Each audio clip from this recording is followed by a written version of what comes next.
I'm Jeff Provine, and I love a spooky story. I've been researching folklore and haunted sites for over a decade, and I believe, if you listen closely enough, there are great stories everywhere. Let's see what we can find while we're visiting haunts. Welcome to Guthrie, Oklahoma.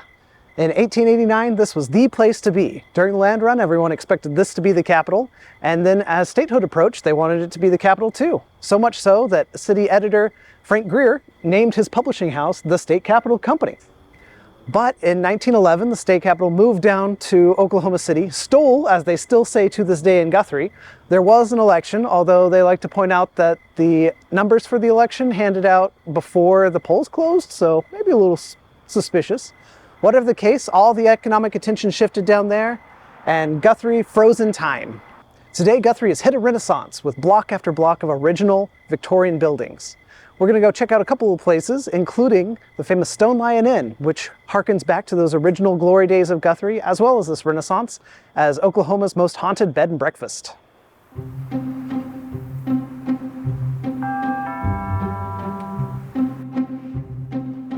Hello. Hi there. Hey, come in. Thank you. I'm excited to see what we can find. Oh, me too. Me too. Come on in, please.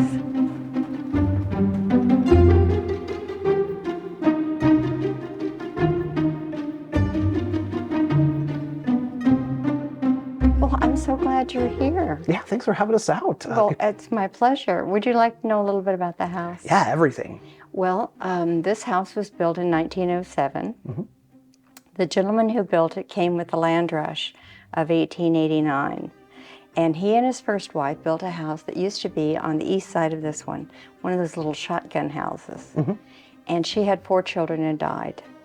And then he remarried, and his second wife had 2 more children while they were living next door. And by that time, he had amassed quite a fortune in the Oklahoma Territory. He had the first cotton gin. Mm-hmm. He was a founder of Cotton Oil Company.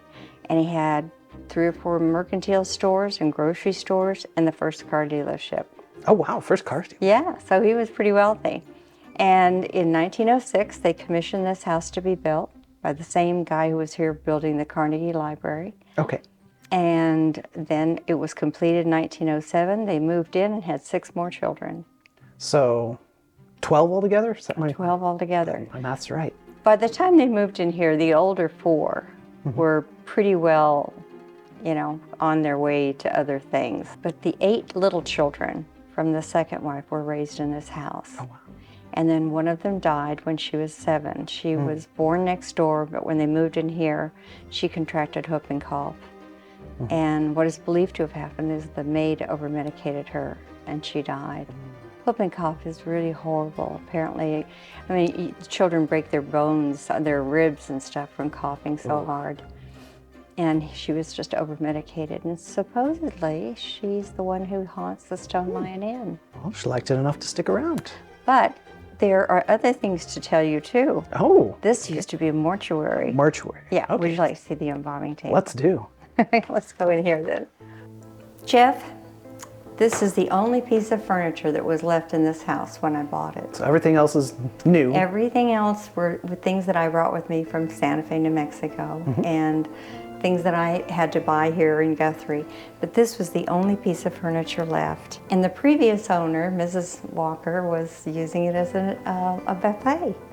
And it was lovely, and I admired it several times when we were, going through the house. And on the day of closing, she asked me if I wanted to keep this table. And I said, oh, I would love to keep this table. It's so unusual. And she says, yes, it is unusual. And I said, is it a baker's table? I've always wanted a baker's table because I love to cook. And I was just gushing. I was really a young, mother. And she said, well, it certainly could be, sugar. It's yours now. I want you to have it. She knew it was an embalming table, but I didn't find out for 3 months. Well, she didn't want to ruin it for you. In the meantime, I'm rolling out Hanukkah and Christmas cookies and pie shells. When I found out what it was, I moved it out here in the hallway, and now we use it as a bar. Yeah, adds a little extra flavor. Well, and it's another form of pickling. Right? I did not realize, and nor did anybody tell me anything, but people in this community thought this place was haunted. And one of the reasons is because of this table. This belonged to Smith Funeral Home. The Houghtons, the original owners, fell on hard times back in the 20s, and the boll weevil struck, and his whole fortune was tied into cotton. So they moved to Enid, where they had a mercantile store, and they leased this house to Gooch Smith Funeral Homes.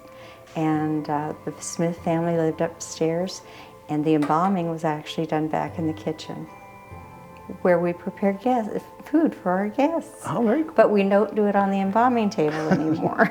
Just to display.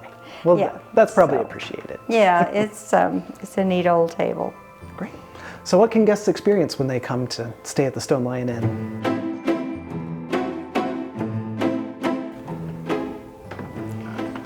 Jeff, this is the room that we seem to have more paranormal activity than others. But it's so cute. It's not spooky at all. Well, I know. I just had a feeling about this room when I bought the house, and I decided it was a little girl's room. So I did the paintings on the walls and everything, but this room, guests who spend the night here often tell us the next morning that sometime during the night, between 2 and 2:30 in the morning, they've been awakened when a small child comes into the room and is patting them on the cheek. Pat them on the cheek. Yeah. But when they wake up, there's nobody there. So, Just kind of checking. but it's pretty realistic. Sometimes Yeah. they get up and leave. Yeah. Which, I mean, if you have people relating the story, one or two might try to We don't tell say any of that. this before people go Right. to bed at night. No. It's all the folks You're who- going to lose them then. Yeah, but if you have the same experience from multiple people, then we're talking about something here. And then my guests over the years have left all these boas and the ones who participate in the murder mysteries, and they leave me some things. Isn't that nice? Yeah, I think everybody's having a really good time. Yeah, it's pretty nice. Great. So what else does your ghost like to do? Well, in this room over here, Jeff, this room is called the Bordello. The Bordello. And it was named after the Guthrie good old girls, They were also instrumental in, getting Guthrie on the map and Oklahoma territory. But this room, we had some photographers here, and they had a camera that was a heat signature camera that would pick up heat signatures, and every time they crossed across this bed, they would get this really faint picture of a man laying in the bed, on top of the bed. I thought, oh, this is fake, they're just doing this. And I mentioned it to the cameraman, and he said, no, just watch. And they called one of the other guys in and said, just lay down on that other side of the bed. And a guy laid down, and it was really distinct. The signature was very clear.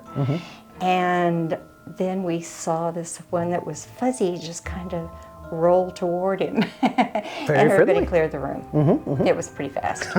Yeah, it was really kind of scary. Oh, wow. But we have a ghost cat too. Ghost that runs through. It's a little furry looking thing, and we see it running up and down the stairs sometimes, and it slips into the dining room and then it disappears. First time it happened, we thought we really had a cat. It was a real cat. So we were going through the house trying to find this cat, because I thought, oh, what if it gets stuck in a room and dies or something? It was horrible, but we've never found it. No. Still running up to these days. Yeah. Wow. And the wedding suite has had a lot of activity also. Okay. A ghostly activity. Ghostly activity. Good to clarify. I mean, I hope so otherwise. Yeah, But well, maybe both. I hope so. Yeah. Everybody should have a good time. This room was named after Anna Catherine Bennett, who was the first Miss Oklahoma during the wedding. Remember when they were marrying the Indian territories with the Western Territory, the unassigned lands. Yeah, make They had Oklahoma a out of- mock wedding outside of on Oklahoma Street, and Anna Catherine Bennett was chosen to be the Miss Oklahoma, represent Miss Indian territories, and a guy from Oklahoma City played Mr. Oklahoma.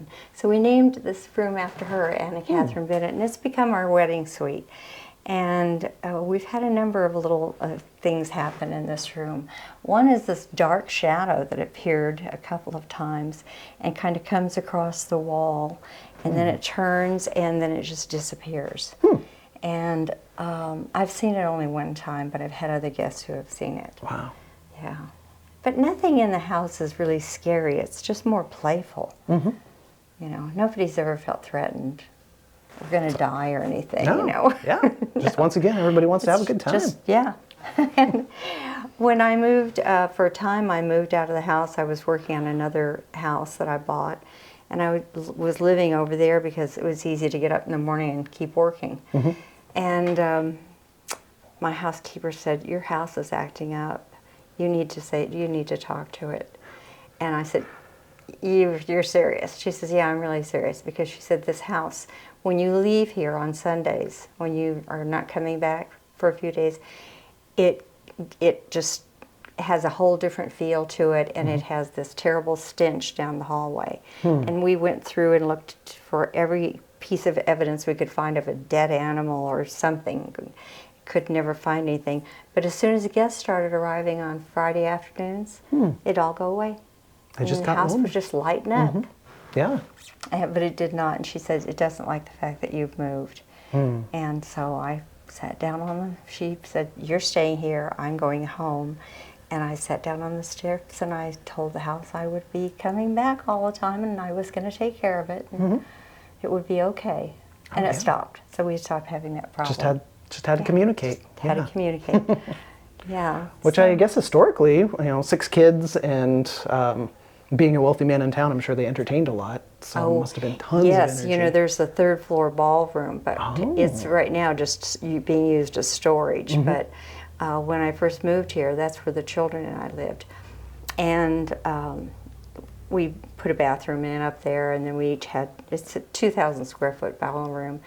But that's when we first started hearing the noises. The noise. And we'd hear footsteps going up to the 3rd floor. The door would open, the door would close, there'd be nobody there. Just come in and take a look. Yeah, it was kind of creepy.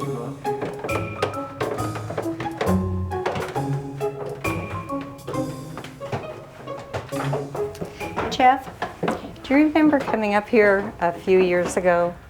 You came and we had a little visit. Yeah, we were doing the Tales Unveiled podcast, and we had teamed up with Okie Show. Okie Show, yep. Yeah, and while they were interviewing you, you graciously let us go explore a little bit. And we were very excited to see the 3rd floor, where your story kind of originally began with the famous closet story. Well, why don't you tell that story? Now I have a closet story too. Yeah. So which I remember your story. One of your sons would keep all of his toys in there and like to keep them in a certain order and everything, which he would be distraught sometimes because the little girl who lived in the closet would play with his toys and leave them askew. Which, you know, for a little kid, that's cute things to say, but you know, once you start picking up the evidence of somebody's up there playing. And then as we came up and explored the closet, we found all this change pile, you know, like $30 worth of quarters and nickels and pennies and all this stuff, which common ghost trope when you go on ghost tours in pubs and things, there'll be coins stacked up on windowsills, and they say, "Oh, that's the ghosts," and they're collecting and distributing and things. So we came down and I said, "Oh, I saw all your coins." And I thought it was a joke, you know, kind of building on those those ghost stories. And you said, "What coins?" And I said, "The coins up in the closet, all of the things." And you said, "Well, those are hers. I'm not going to touch them." Yeah. So we've had that happen, and this ghost thing. My younger son saw a little girl in his closet, a little girl. And this was many years ago. He was 7 when I bought this house, and she was 7 when she died in it.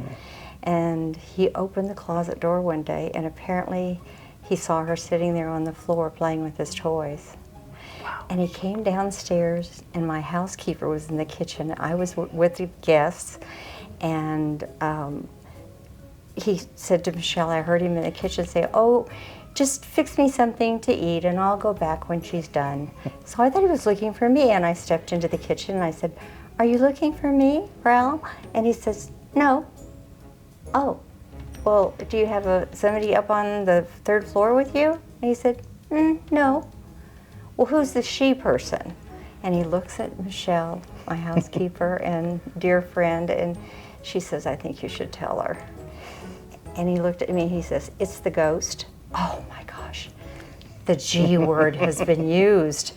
And it was like, I'd never use that with the kids, you know. They would, anyway, I would not. And I said, the dumbest thing you could have said to a 7-year-old, I said, how do you know it's a girl? And he looked at me like I was crazy and said, because I know the difference. That's the kind of guy he is, you know. He's just not somebody that makes up stuff. He's just a square shooter. Yeah. And polite enough to let her continue playing until she's done. He saw her a few more times after that. I've never seen her, but he has seen her. But he was the same age as she was when we bought the house. This is the creepy old basement. Right, Everybody always wants to come down here. And With the paranormal investigators, I mean, they're going to try to account for all the contracting and everything else. They do. They try to look for reasons or something. Yeah. What have they detected that science can't otherwise explain? Well, they had a door slam on them when they were coming back up the other time.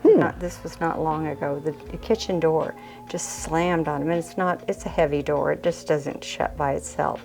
But as they were coming up, it shut them like it was going to shut them in. Wow. And that was kind of frightening, a little scary, but it wasn't too bad. And they've just been down here and left messages and just tried to, you know. A lot of times they will take a lot of camera equipment, put it out, come back the next day, and then they'll go back to where they're living and go through it all and see if they got anything. And they sometimes get some really interesting things. Yeah. Which I guess that's the thing is, over the course of enough time, you'll find certain stuff. But like you were saying, just one night, have a good night's sleep. Yeah. So, yeah. But of course, not the only haunted places in Guthrie at all. We're going to go downtown and take a look. Where else are you going? Where would we not, I guess, is a better question for Guthrie. They have a lot of haunted houses in Guthrie. Oh, yeah. Lots and lots of history here. Yep. So we're going to check out some restaurants, the Capitol Publishing Museum, and wherever else we can find. That's great. Yeah. Stacey, good to see you. Hey, it's good to see you too. It's been a while. Yeah, but always up for another ghost story. It's not like I don't have another one to tell you. All right, so what's some of the spookiest stuff about Guthrie? Some of the spookiest stuff about Guthrie? Oh, we've got so many. You know, I've got like 62 stories now. 62 stories. 62 stories. Some of my favorites, though, are the ones that go way back into like the early 1900s, that people are still having encounters with whatever this was back then. I've got a couple of good ones for you. All right. Yeah. Let's check them out. Okay.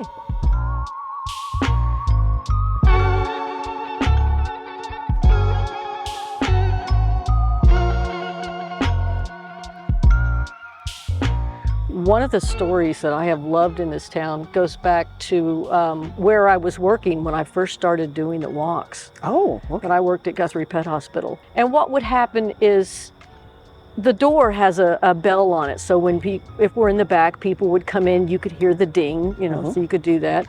Well, sometimes the doorbell would ding and sometimes it would do other things. I remember one year, it was the day after Thanksgiving. We had gone back to work for Friday, Saturday, and the doorbell started playing the 12 Days of Christmas. Oh, wow. Well, you know, now these are electronic doorbells. Those things, you know, some of them were programmed to that. So we didn't give it a lot of credence because, you know, things get... That same year, well, into the next same year, that next President's Day, it started playing My Country 'Tis of Thee. Not even one of the songs it was programmed to play. Yeah, we ripped that thing off the wall, beat it to death with a hammer and moved on. Now, the upstairs became a bed and breakfast, but at first, that is where Dr. Coffin and her husband, Paul, lived. They're both vets. He works at the university. He teaches veterinary medicine. But you know doctor people, they get up at stupid o'clock in the morning. And there was one time where she had gotten up and she went and turned the light on in the bathroom and came back out, and Paul was sitting on the side of the bed So she came back out, and Paul was sitting on the side of the bed, kind of slumped, you know, had that morning with his hands on his knees, and she's like, "You better hurry up, man, you're gonna be late." Rah, rah, rah. And she came up into the living room and then went into the kitchen to put on a pot of coffee. Paul was standing in the kitchen making a pot of coffee already. Working downstairs, we would hear footsteps upstairs. When we knew good and well there was no one up there, we would have people that would stay upstairs, and they would come down the next morning to check out and, you know, chit chat. How was it? Oh, it was wonderful. I love staying in this downtown area. Oh, you can see everything. Why do you guys vacuum at 5 o'clock in the morning? We don't. Or we had, you know, I love that middle room in the fall. You can see you can hear the train whistle, and the sunset, but I almost hate to mention it. We're like, what? What's going on? Well, the people in the back room, they fought all night long. It was terrible. They just fought and fought, and we're like, really? Because no one else is staying here. I had my own cousin stay here one night who grew up in this town, very hippy-dippy, very one with the world, very new, very embracing of this whole thing. And she goes, "Oh, please, it was fine. The building had a great aura, but my God, whoever was fighting back there broke some stuff." Oof. There was nobody there. Nobody there. Just strange things like that. Can you imagine being bent over getting towels out of a dryer and then hearing someone whisper in your ear? We all had creases caved into our skull from jumping up. I mean, it was. But one of the strangest things was the groom room. We had great groomer in there, Steph. She's still grooming in there. Dogs love her, which is unusual. Most of the time, you take a dog to the vet and they're like, no. Yeah. These dogs would dance their way back to Stephanie. It was truly a wonderful sight to behold. But you would have these dogs that would come in, "I'm going to go see Stephanie," and they'd dance all the way back there. They'd dance and get up on the scale. "That's good, that's good." They'd go back through the door. "Yep, I'm going to go see my friend Stephanie." They would get to the door of the groom room, and they were like, no, thank you. No. They would not go through the door. Wow. Yeah, she would have to pick them up, step across the threshold, and then put them down, and then we'd go back in there. Well, we found out I'd been here about 2 years. It was in late February. It was the official blustery day. There were little piles of dirty snow around. It's that kind of a day. And I was the receptionist. I was sitting looking out the front window, and right in front of the building, not on the sidewalk, but in not even like the loading zone area, there was a couple, an older couple, and they were standing there, and for some reason they were far away from the building, but they were doing this, trying to look in, you know. And so, you know, "Dr. Coffin, there's crazy people up front for you." She went outside and talked to him. The next thing we know, she's waving and bringing him in, and she's going, "You need to hear this. Oh my God, I told you. And she's just all the way around telling the story. It turns out the wife had a relative who had owned this building back in like around 1919. It was kind of like Napa today. It had nuts and bolts and bits and pieces for all sorts of things, mechanical and such. And the husband and wife fought like cats and dogs. I mean, just nonstop. And they would have knockdown dragouts, and it was just, you know, everybody just knew it. And this poor guy would just take it, and then he'd explode. Well, they had a huge row. She was accusing him of running around with one of the floozies, and he went stomping out. Fine. He didn't come home that night. Fine, whatever, probably running around with one of them. She gets up the next morning. He's still not home, obviously. The hired help comes in. She puts him, you know, gets him to work. She goes and runs her errands around town. About mid-afternoon, she comes back, and she goes to take a trash out the back. And she opens the door, and she goes to step out, and she found her husband. He had not, in fact, been out running around with the floozy. He had been out back working on a wagon which had fallen off the jack stands and crushed him. So you learned some personal stories. What other stories have you picked up from around town? Oh, it's one that I tell on the Christmas walk. The Christmas walk. It's by the way, some people go, "Christmas ghost stories? That's the dumbest thing I've ever heard," including my mom.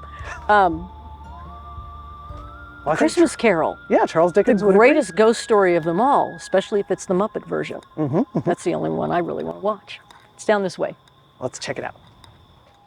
Okay, this is Guthrie Nutrition, but back in the early 1900s, it was a confectionery. Oh, There was a gentleman here whose last name was Sheriff, who wasn't a sheriff, he was a chef. But he made some of the most glorious cakes and pastries and things that you can ever imagine. Now, if you think of, can you imagine what his window would have looked like around Christmas? Oh, because they didn't have advertising the way we do now. His window display was his calling card. Now, you know, schools down the street, you can imagine what would happen after school. The kids would come up and they would hang out in front of the store and just on the window. And he absolutely, get off my window, get away from my window, you're blocking my patrons. What would happen is that he would send his stockman out who would come out here to sweep off the sidewalk. And so, you know, and he'd go, and while you're out there, tell those kids to get away. So he would come out here and he'd start, man, Mr. Sheriff says you got to go. This is not good. Well, that wasn't working fast enough. So Mr. Sheriff would come barreling out here and he would dive into these kids, give them the lecture of a lifetime. You know, they just wanted to look at you people you're never going to amount to anything. Y'all, you just come in here and stare at my window. You don't even look up at me when I'm talking to you. You don't even look at anything. You never look around. You got to pay attention to what's going on around you in this world or you're never going to amount to anything. And then he would storm back inside and the stockman would go, sorry. And they'd leave and the kids, you know, man, we got in trouble. And then they'd stop while they were looking down. There's a penny. I found a penny. Oh my gosh. Somebody else would go, there's another one. They might find 2, 3, 4, sometimes 5 pennies on the sidewalk. We're gonna go, okay, who's going in? I'm not going in, he yelled at me last. So then, you know, they would vote and somebody would go in and get candy and come back out and they, you know, they'd share it. I mean, just break it into a million pieces. People didn't find out for years what was actually happening. World War I comes along, the stockman goes overseas. Mr. Sheriff decides to close up the shop sometime in the early 20s. It's not until the stockman came back to Guthrie in like the mid-20s that people found out was really happening is that Mr. Sheriff would give him a handful of pennies and had him pick the thread in his pocket. So he had a hole in his pocket. And he would put the pennies in his pocket, in his hand, and him in here. And while Mr. Sheriff was coming out and giving the kids what for, he was walking and dropping those pennies on the sidewalk. It's a great story. But it's even better in the fact that people still find pennies on this sidewalk during the end of November, December. People still, you know, why is there not up to quarters? The people in Guthrie Nutrition, when they first went in here, they decided they wanted to do a Christmas ghost tour, and they had their own bus and everything. And so we went and did that. And the last two girls we picked up, they had finished sweeping and they locked the door, and then they went straight on the bus and we went and did the tour, and then we came back. We went inside. They invited me inside for some hot chocolate and such. And the owner said, "Oh, you need to tell them that story." So I started to tell them this story, and they're immediately going, no. And one of them looks down, and there's a penny on the floor by her chair. And she picks it up. Then she looks at it. Those two girls ended up finding 18 pennies on the floor of that, and nobody had been in that building since then. Okay, this story right here, it's a fairly new story, but it's absolutely one of my favorites.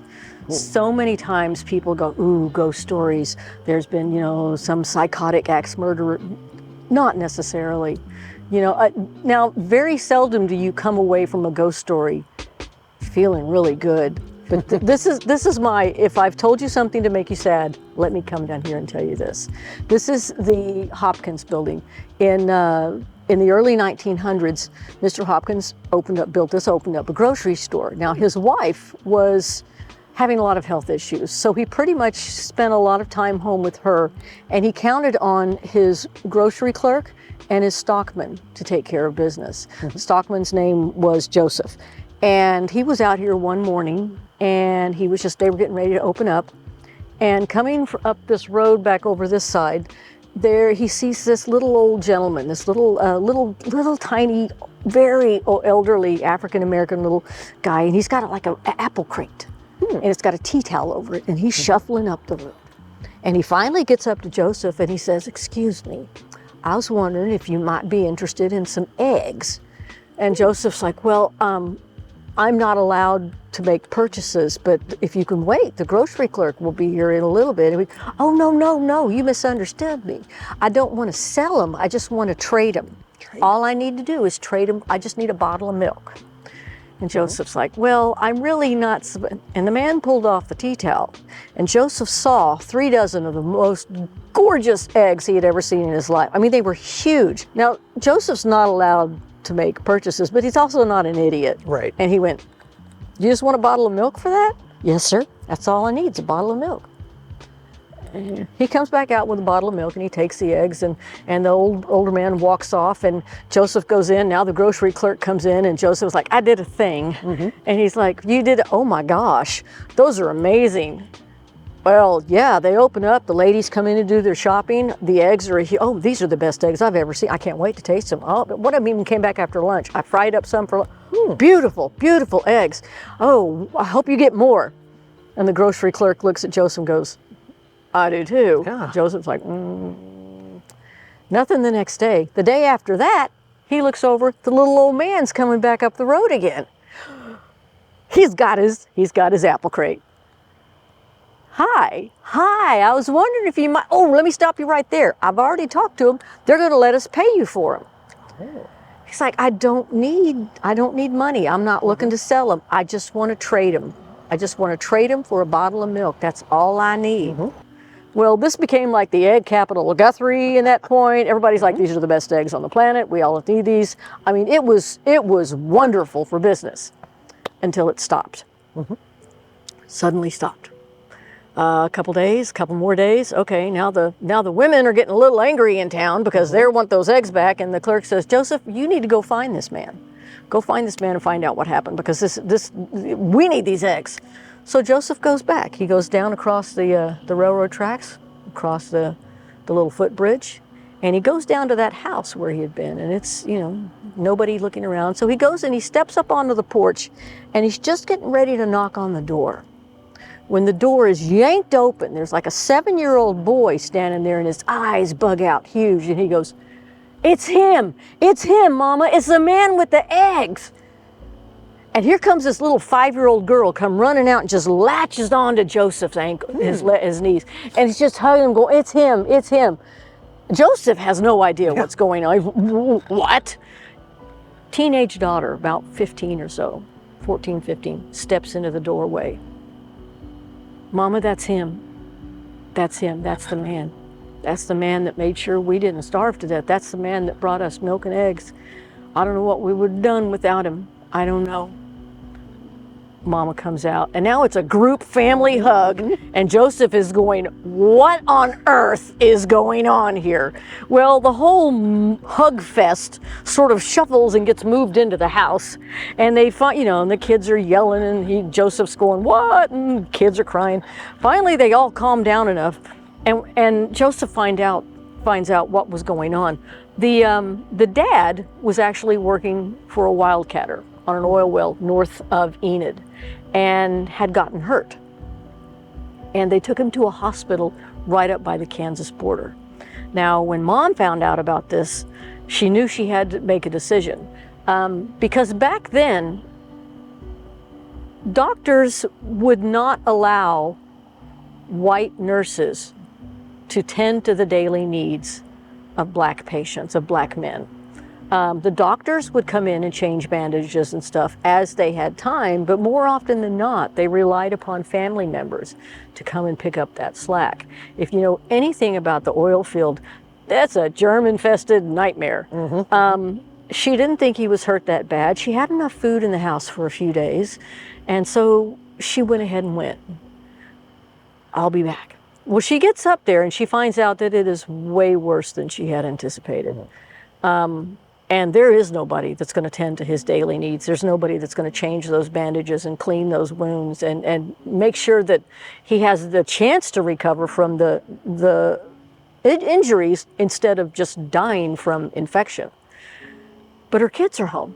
How can she go off and do that? Well, somebody comes in with a telegram from the people that own the well and such, and they said, we just got word from Mr. Hopkins from the Hopkins grocery store. He's going to make sure your kids are taken care of and are fed, so you stay as long as you need to. Okay. All right, that works. That works. We can do that. We can do that. Now, Joseph is standing here going, that's wonderful, but I don't know what this has to do with me. Well, you saved my children. You brought them, you know, we had enough staples in the house. We had flour and sugar, but man, we didn't have what, if you hadn't have done this, my kids could have starved to death. It wasn't me. I'm telling you, it wasn't me. And he kept asking, where's that old man? Where's that old man? And Mom was like, I don't know who you're talking about. And he finally got a little upset and he said, look, I don't know what we're talking about here, but if you don't know where this old guy is, I'm gonna leave. And he turns to leave, and as he turns to the door, there's a table sitting right next to the door that has a photograph on it. And he looks and he goes, him, that's who I'm looking for. That's the man I'm looking for right there. That man, that's the man that brought me the eggs. I need to talk to him. And Mom comes over and she's looking at that picture and she goes, no, that's not possible. That man is my daddy. My daddy's been gone almost 8 years now. Joseph says, I'm telling you, that is the man that brought me the eggs. That is the man that I gave the bottle of milk to. I don't know what this other stuff is, but that is the man that you... Mom stood there a second. She goes, you know, everybody always said that my daddy had the best laying hens anywhere. He could get miracle eggs out of these chickens. It was, and she kind of laughed a little bit, and then she said, you know, he also said he would always take care of us. I have actually had people say, well, I know what happened. Obviously, Joseph and the mom were having an affair. What? That's more far-fetched than anything. Oh my God. But what a sweet story to think that this, you know, the ghost of the father was doing that. I mean, it's a wonderful story, but that's not even the best part of the story. The best part of the story is what happened next. Mr. Hopkins, his wife got very ill, and they ended up having to sell the business and move back east. The new owner came in, grocery clerk moved on. Joseph was promoted to be a grocery clerk. Joseph convinced the new owner to hire that young boy that had answered that door as the new stock boy. Because Dad survived, but Dad was never going to work again. Everybody in that family had to step up, and this young boy wasn't even 10 years old yet, and he was already working. Not only did that new owner hire that young boy, he ended up putting him through Langston University. He became one of the first lawyers to graduate from that program. Wow. That's the best part of the story. Well, thanks so much for spending some time with us this evening. Absolutely. And telling us some awesome tales. Yeah. If somebody wants to hear some more stories, how can they come on a tour? The easiest way is just to check us out on our Facebook page or on our website, www.guthrieghostwalk.com. We're walking year-round at this point. I mean, we usually try and walk Fridays and Saturdays. When we get into what we call the holiday season, which is not Christmas, but Halloween, you know, through the month of October, we'll add a couple of walks a night. So there's all the later walks are always really fun. Those are fun to do. Christmas, we have dedicated Christmas route that we do, Christmas ghost stories. So yeah, it's and we try to make them accessible for everyone. So even people with little kids, we find a way to use the right language to make it work. Oh yeah, everybody loves a good ghost story. Gotta love a good ghost story.